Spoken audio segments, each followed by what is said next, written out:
नमस्कार मेरे प्यारे साथियों, मैं आप सभी का स्वागत करता हूं आपके अपने YouTube channel SSC solutions with Anuj. जैसा कि आप सभी जानते हैं, आज है 5 जुलाई और सेकंड शिफ्ट कंप्लीट हो चुकी है। अब हम देखेंगे 5 जुलाई के सेकंड शिफ्ट के पेपर।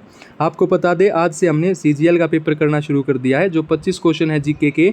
आज हमने किया था 2022 का पेपर 1 दिसंबर 2022 का। ठीक है, अब डेली एक पेपर प्रीवियस ईयर किया करेंगे CGL का, क्योंकि पेपर जो है वो ज़्यादातर प्रीवियस ईयर से ही आता है। तो GK के डेली क्वेश्चंस करेंगे 25 क्वेश्चन। देखो, पहला क्वेश्चन पूछा गया था, जो आपका गुलाम वंश है, जो स्लेव डायनेस्टी है, कि किस सम्राट ने जिले-ई-इलाही का उपाधि प्राप्त की थी। जो जिले-ई-इलाही है उसकी उपाधि किसने प्राप्त की थी? गयासुद्दीन बलबन ने की थी। और जो गयासुद्दीन बलबन है वो दिल्ली सल्तनत में वंश का एक सम्राट था। उसने 1265 से लेके 1227 तक शासन किया था। दूसरा क्वेश्चन पूछा गया था, 2026 के जो एशियाई गेम्स है उसकी मेज़बानी या आयोजन कौन करेगा? तो जापान के एची प्रांत और नागोया शहर द्वारा की जाएगी। किस में की जाएगी? जापान, याद रख लेना, एची प्रांत और नागोया। यह तीसरी बार होगा जब एशियाई खेल जापान में आयोजित किए जाएंगे। इससे पहले 1958 में टोक्यो, 1994 में हिरोशिमा में एशिया खेल आयोजित किए थे। इंपॉर्टेंट क्वेश्चन बनता है, ये आपके आने वाले एग्जाम्स में भी पूछा जाएगा। ठीक है, क्या बनेगा कि 3 बार हुए हैं, तीसरी बार अब होने जा रहे हैं। कहाँ पे? जापान में।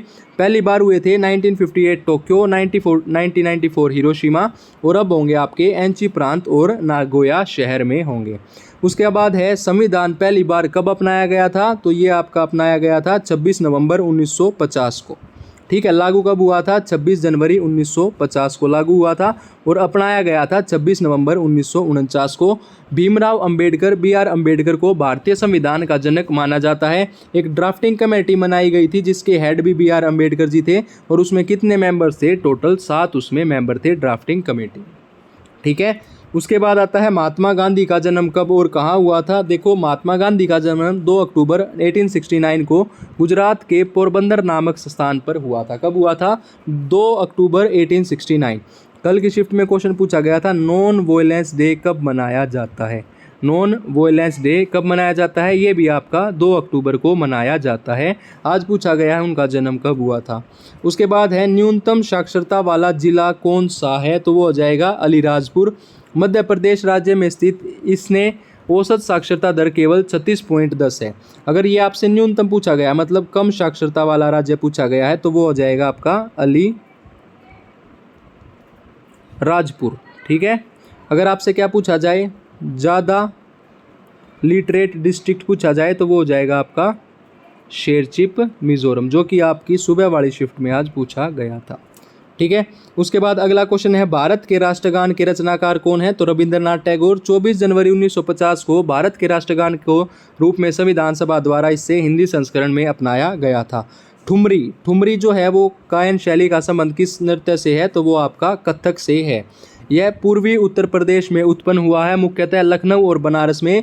इसमें ब्रज भाषा में राधा कृष्ण के जीवन की रोमानी गीत है। उसके बाद है कृष्णा नागर। जो कृष्णा नागर है वो किस खेल से संबंधित है? तो उसने पैरा बैडमिंटन खिलाड़ी है। ग्रीष्मकालीन पैरालंपिक में स्वर्ण पदक भी जीता है। 2020 के ग्रीष्मकालीन में स्वर्ण पदक जीता है। उसके बाद है USP, क्या ये? UPSC, हाँ, जो UPSC आपका यूनियन पब्लिक सर्विस कमीशन, उसके चेयरमैन वर्तमान में कौन है? डॉक्टर मनोज सोनी है। महिला कुश्ती में भारत के लिए पहला स्वर्ण किसने जीता था? तो गीता फोगाट ने जीता था। 2010 के राष्ट्रमंडल खेलों में कुश्ती में भारत को पहला स्वर्ण पदक दिलाया। साक्षी मलिक ओलंपिक जीतों में जीतने वाली पहली भारतीय महिला पहलवान बनी थी। अगला क्वेश्चन था, window remarriage act. Window remarriage act, ठीक है, ये आपका किसके समर्थन से किया था? तो ये किया था ईश्वर चंद्र विद्यासागर ने किया था। देखो भाई साहब, 2 चीज़ें याद रखनी है। ये लेके आए थे इस चीज़ को लॉर्ड डलहौजी के कार्यकाल में। किसके में? लॉर्ड डलहौजी के कार्यकाल में। और इसको लागू किया गया था किसके कार्यकाल में? लॉर्ड रिपन के कार्यकाल में। ठीक है, तो आपने जो चीज़ याद रखनी है, हिंदू विधवा पुनर्विवाह मतलब विडो रीमैरिज एक्ट अधिनियम 1856, जिसे अधिनियम 15/1856 भी कहा जाता है, 16 जुलाई 1856 को पारित हुआ था, जिसने ईस्ट इंडिया कंपनी के शासन के तहत भारत के सभी क्षेत्रों में विधवाओं के पुनर्विवाह का वैध बना दिया। यह कानून 1856 में पारित किया गया था। उसके बाद है सल्फ्यूरिक अम्ल जो है वो सामान्यतः कहाँ पाया जाता है, ज्वालामुखी गैसों में। और एक आपसे पूछा गया था कौन सा है ये, ओहियो डांस फेस्टिवल, ओही वही। भारत के नए केंद्रीय नागरिक उड्डयन मंत्री कौन है, राम मोहन नायडू। निम्नलिखित में से कौन सी संस्था सार्वजनिक क्षेत्र से जुड़ी हुई है, तो भारतीय जीवन बीमा निगम, भारतीय रिजर्व बैंक आरबीआई, भारतीय औद्योगिक विकास बैंक, कर्मचारी राज्य बीमा निगम, केंद्रीय भंडार निगम, भारतीय खाद्य निगम, इंडियन एयरलाइंस, एयर इंडिया एवं तेल एवं प्राकृतिक गैस अधिनियम, ये आपकी इसमें जुड़ी हुई हैं।